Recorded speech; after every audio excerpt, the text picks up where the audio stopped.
বাণীর গল্পের আসরে আপনাদের স্বাগত জানাই। আজ আপনারা শুনবেন শ্রীমতী দেবযানী গুহর লেখা একটি ছোট গল্প, নাম ছুটি। ডাক্তার রিপোর্ট দেখে অর্পিতাকে জিজ্ঞেস করল, ঠিক মতো খাওয়া দাওয়া করেন না? অর্পিতার সাথে সাথে বলল, হ্যাঁ খাই তো। ডাক্তার বললেন, আমি ঠিক সময় মতো খাওয়ার কথা বলেছি, সেটা করেন কি? অর্পিতা মাথা নিচু করে বলল, আসলে আমার স্বামী রাত করে বাড়ি ফেরেন তো, তাই একটু দেরি হয়ে যায়, প্রায় 1টা বেজে যায় খেতে খেতে। ডাক্তার বললেন, তাহলে আপনি কেন খেয়ে নেন না? অর্পিতা মাথা নিচু করে রইল।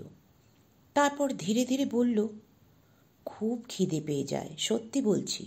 বিয়ের পর একদিন খেতেও গিয়েছিলাম, কিন্তু তখন শাশুড়ি মা বললেন স্বামীর আগে খেয়ে নিলে ওর নাকি অমঙ্গল হবে, তাই বাড়ির সকলকে খাইয়ে আমি ওর জন্য অপেক্ষা করি।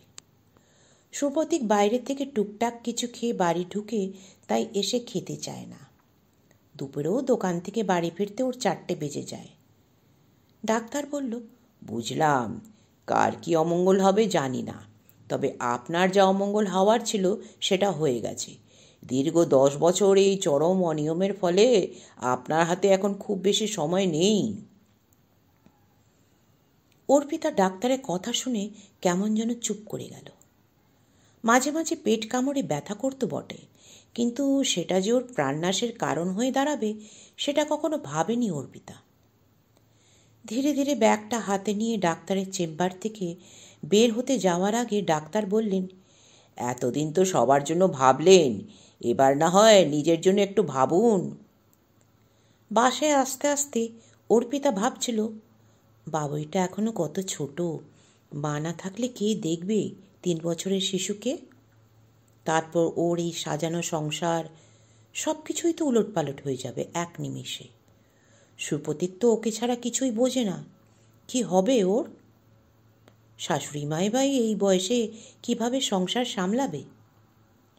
এইসব ভাবতে ভাবতে নিজের ওষুধগুলো কিনতেই ভুলে গেল অর্পিতা। পরে ভাবল, কী বা হবে কিনে? বাপের বাড়ি বলতে তো ওই এক বিধবা মা, তাই মাকে যেচে কষ্ট দেওয়ার ইচ্ছে হলো না অর্পিতার। বাড়ি ফিরে সুপ্রতীককে রিপোর্ট দেখানোর পর সুপ্রতীক রিপোর্টটা হাতে নিয়ে মায়ের ঘরে চলে গেল। অর্পিতা ভাবল, ইস, সুপ্রতীককে এত কষ্ট দিলাম, বেচারা মায়ের কাছে গিয়ে হয়তো ভেঙে পড়েছে। তাই বাবুইকে কোলে নিয়ে শাশুড়ি ঘরে ঢুকতে গেল অর্পিতা, কিন্তু তখনই কানে এলো শাশুড়ি মা বলছেন, আর কটা দিন বাঁচবে সেটা ঠিক করে শুনিস নি? সুপ্রতীক বলছে, ওভাবে কি আর জিজ্ঞেস করা যায় নাকি? তবে রিপোর্টে যা বুঝলাম বেশি দিন আর নেই। শাশুড়ি শূন্যে হাত জড়ো করে বললেন, তাই যেন হয় বাপু, তোর বয়স বেড়ে গেলে মেয়ে পাওয়া মুশকিল হবে, তার সাথে আবার বাচ্চা। আমি আর কদিন আছি, তোর সংসারটা তো গুছিয়ে দিয়ে যেতে হবে, তা না হলে যে মরেও শান্তি পাবে না তোর মা। অর্পিতা অবাক হয়ে দরজার বাইরে দাঁড়িয়ে কথাগুলো শুনছিল। যাদেরকে এই 10 বছর পুরো জীবনটা দিল, তারাই আজ ওর মৃত্যুর দিন গুনছে। বাবুইকে জড়িয়ে ধরে অর্পিতার চোখে জল এলো। কিভাবে থাকবে বাবুই ওকে ছাড়া? কিন্তু তারপর মনে হলো, বাবুই তো মাকে ভুলেই যাবে, ওকে ছাড়া সব কিছুই ঠিকঠাক চলবে একদিন। কলেজে পড়তে পড়তে সম্বন্ধ করে বিয়ে হয়েছিল অর্পিতার। অর্পিতা পাহাড়ে কখনো যায়নি, তাই বিয়ের পর সুপ্রতীককে বলেছিল, আমায় পাহাড়ে নিয়ে যাবে? এই 10 বছর নানা টাল বাহানায় অর্পিতার এই আবদার এড়িয়ে গেছে সুপ্রতীক। অর্পিতাকে বলেছে ওর হাতে সময় নেই। রাতে অর্পিতা বালিশে মাথা রেখে ওর মনের চোখ দিয়ে কাঞ্চনজঙ্ঘাকে দেখতে পেত। ভালো বউ আর মা হয়ে 10 বছরের মধ্যে ওর জীবনের সূর্য অস্তমিত হতে চলেছে। এবারও নিজের জন্য একটু ভাবুক। অর্পিতা নিজের ঘরে ঢুকে বাবুইকে খেলনা দিয়ে খাটে বসিয়ে মাকে ফোন করে বলল, মা, বাবা আমার জন্য যে টাকা রেখে গেছে সেখান থেকে আমি যদি কিছু খরচ করি তাহলে তোমার কোনো আপত্তি আছে? মা হেসে বললেন, শোনো পাগলি মেয়ের কথা, তোর টাকা তুই খরচ করবি, তাতে আমার কি আপত্তি থাকার আছে? অর্পিতা কিছুক্ষণের মধ্যেই বাগডোগরায় নিজের জন্য ফ্লাইটের টিকিট কাটল। তারপর আলমারি থেকে জামা কাপড় বের করে সুটকেসে ভরতে শুরু করলো। সুপ্রতীক ঘরে ঢুকে অবাক হয়ে, কোথায় যাচ্ছ তুমি? অর্পিতা হেসে বলল, হ্যাঁ, জীবন থেকে ছুটি নেওয়ার আগে তোমাদের থেকে কিছুদিনের জন্য আমি ছুটি চাই।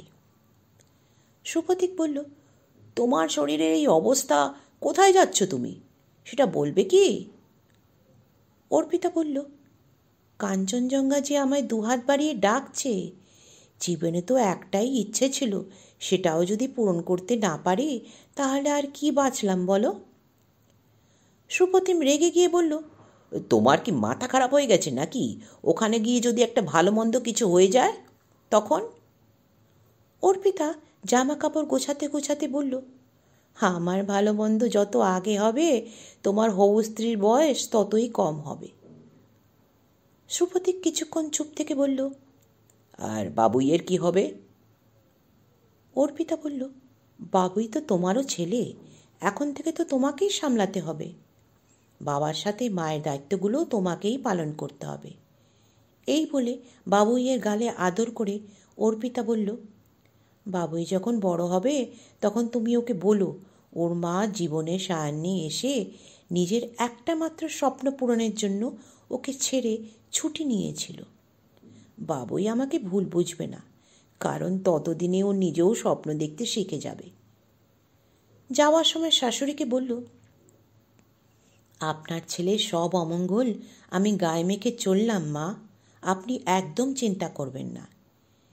এই কথা বলে সুটকেস নিয়ে বাড়ি থেকে বেরিয়ে গেল অর্পিতা। নিজের জন্য ওষুধ কিনে ফ্লাইটে চাপল অর্পিতা। বাগডোগরায় নেমে প্রাইভেট গাড়িতে চেপে ড্রাইভারকে বলল, দার্জিলিংয়ে চলো। গাড়িতে যেতে যেতে উৎসুক হয়ে অর্পিতা ড্রাইভারকে বলল, কাঞ্চনজঙ্ঘা দেখতে পাবো তো ভাই? ড্রাইভার হেসে বলল, এই সময় তো আকাশ পরিষ্কার থাকে, তাই অবশ্যই দেখতে পাবেন। গাড়ির জানলার কাচ নামিয়ে দিল অর্পিতা। বাইরে ঝিরিঝিরি বৃষ্টির জল ওর গালগুলোকে স্পর্শ করছিল। ফোনে বাবুইয়ের ছবিটা বুকে চেপে ধরল অর্পিতা। চোখ বন্ধ করে ভগবানের উদ্দেশ্যে বলল, বাবুইকে ভালো রেখো ঠাকুর। গাড়িটি তখন গোল গোল রাস্তা ঘুরে পাহাড়ে উঠতে শুরু করেছে। নমস্কার। কেমন লাগলো গল্পটি? গল্প পাঠ ভালো লাগলে অবশ্যই আমার চ্যানেলটি সাবস্ক্রাইব করে নেবেন, আর লাইক কমেন্টস করতে ভুলবেন না যেন।